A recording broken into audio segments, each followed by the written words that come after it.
Hello दोस्तों, good morning. कैसे हो आप सभी? उम्मीद करती हूँ आप सभी अच्छे होंगे, स्वस्थ होंगे, मस्त होंगे और दुरुस्त होंगे। मेरे वीडियो को देखने में व्यस्त होंगे। जैसे कि आप सबको मैंने अपने डेली रूटीन के बारे में बता ही रखा है कि मैं सुबह उठ के क्या क्या करती हूँ। मैं सुबह आज जल्दी उठ गई थी और उठ के मैंने अपना डेली रूटीन का काम किया। नीम की पत्ती खाई, गर्म पानी पिया, उसके बाद वॉक के लिए निकल आई। आज जल्दी उठ जाने की वजह से मैंने अच्छे से वॉक भी कर ली और योगा एक्सरसाइज करने के लिए मुझे आज अच्छा टाइम मिल गया। कल के वीडियो में मैंने आपको योगा और एक्सरसाइज के बारे में सारी बातें बता दी थी, इसलिए आज की वीडियो में मैं उसको रिपीट नहीं करूँगी और एक नई इन्फॉर्मेशन आपको आज दूंगी। तो आते हैं अपने मेन टॉपिक पर। अच्छा, एक बात बताइए, आपको नहीं लगता कि आजकल की भागती दौड़ती ज़िंदगी पर हम लोग इतना ज़्यादा व्यस्त हो गए हैं, बहुत ज़्यादा काम करते हैं और कभी कभी तो इतना ज़्यादा काम कर लेते हैं कि हमें हमारी रीढ़ की हड्डी का ये भी आइडिया नहीं होता है कि बेचारी कितनी परेशान है, उस पर हमने कितना ज़्यादा प्रेशर डाल रखा है।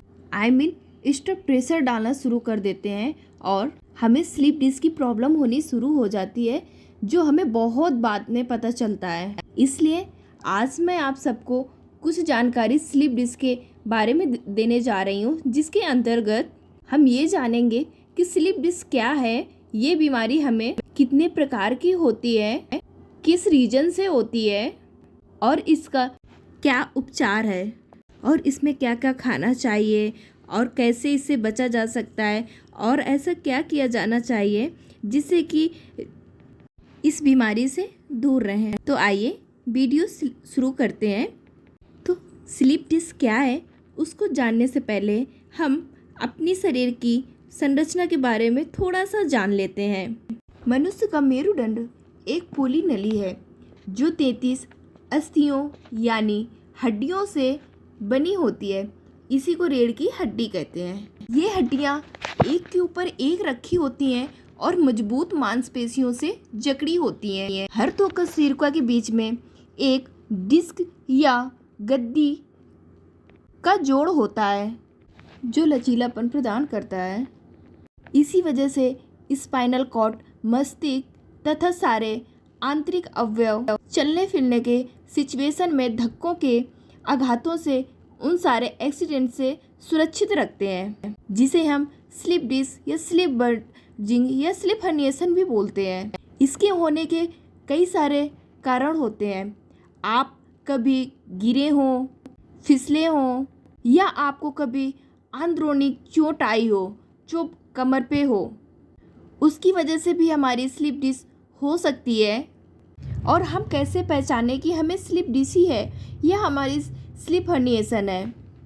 जो हमारी डिस्क होती है वो अपनी जगह से खिसक कर बाहर आ जाती है और तंत्र का तंत्र जो हमारे पैरों की तरफ नसें जाती हैं उनको दबाने लगती है, जिससे हमारे पैर पे पेन स्टार्ट होता है। स्टार्टिंग में तो ये दर्द हमें बहुत ज़्यादा तेज़ होगा और ये दर्द हमें कूल्हे के ऊपर होता है, कमर के साइड में। ये लेफ्ट साइड और राइट साइड किसी भी साइड हो सकता है, डिपेंड ये करता है कि डिस्क हमारी किस साइड को स्लिप है, तो ये दर्द भी उसी साइड को होता है।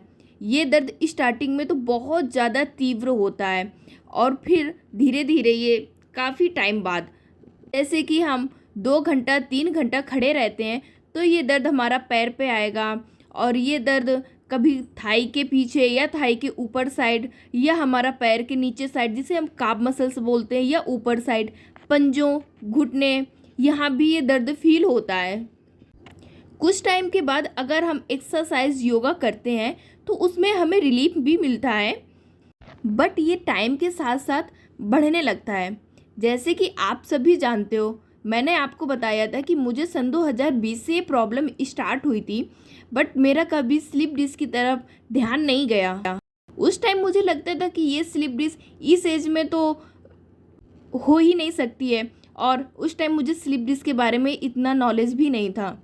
बट ये स्लिप डिस्क किसी भी एज पे हो सकती है, डिपेंड ये करता है कि हमें अगर चोट या कोई ऐसी बीमारी है जिससे कि हमारी हड्डियाँ कमज़ोर होती हैं।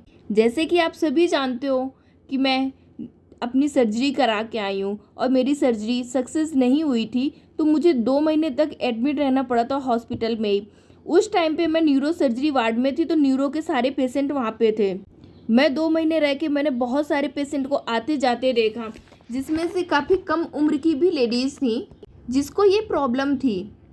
हमने डिस्क स्लिप के बारे में जान लिया कि आखिर ये है क्या, ये होता क्या है, तो इसको हम एक्चुअल में कैसे पहचाने कि हमें स्लिप डिस्क ही है या हमें सियाटिका है। अगर हमारी डिस्क स्लिप है तो हमारा दर्द जब टाइम जैसे जैसे हमारी स्लिप डिस्क का बढ़ता जाएगा, तो ये दर्द का भी टाइम घटता जाएगा। पहले हमें 1-2 घंटा खड़े होने में पैर पे दर्द स्टार्ट होता था, फिर वो धीरे धीरे 1 घंटा, आधा घंटा ऐसे होगा, फिर आप 5 मिनट भी नहीं खड़े हो पाओगे। वैसे तो हमेशा नॉर्मल केसों में ये दर्द एक ही पैर पे होता है, जिस साइड की स्लिप डिस्क होती है, और डिपेंड करता है कि वो किस पैर की नस को दबा रही है। अगर आपकी डिस्क बहुत ज़्यादा स्लिप है तो फिर ये दर्द दोनों पैरों में भी हो सकता है। नहीं तो नॉर्मल केसों में ये दर्द एक ही पैर पे होता है, जिस पैर की साइड की नस दबी होती है। पहले तो ये दर्द ही होता है, फिर धीरे धीरे पैर नम होने लगेगा, सुन्न होने लगेगा।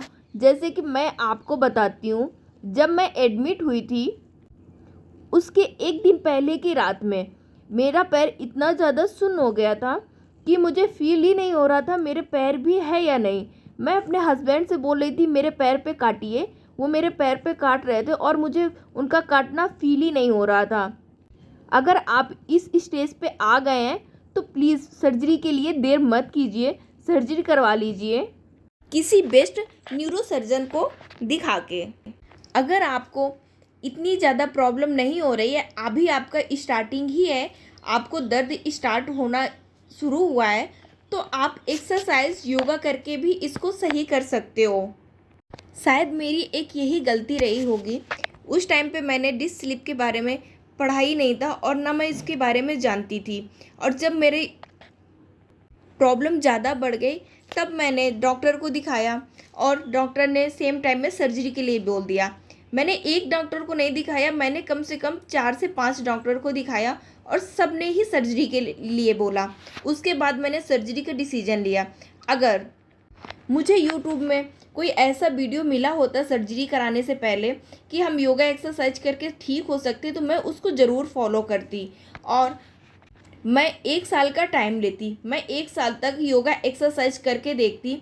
अगर उसके बाद भी मुझे रिलीफ नहीं मिलता तो ही मैं सर्जरी की तरफ जाती।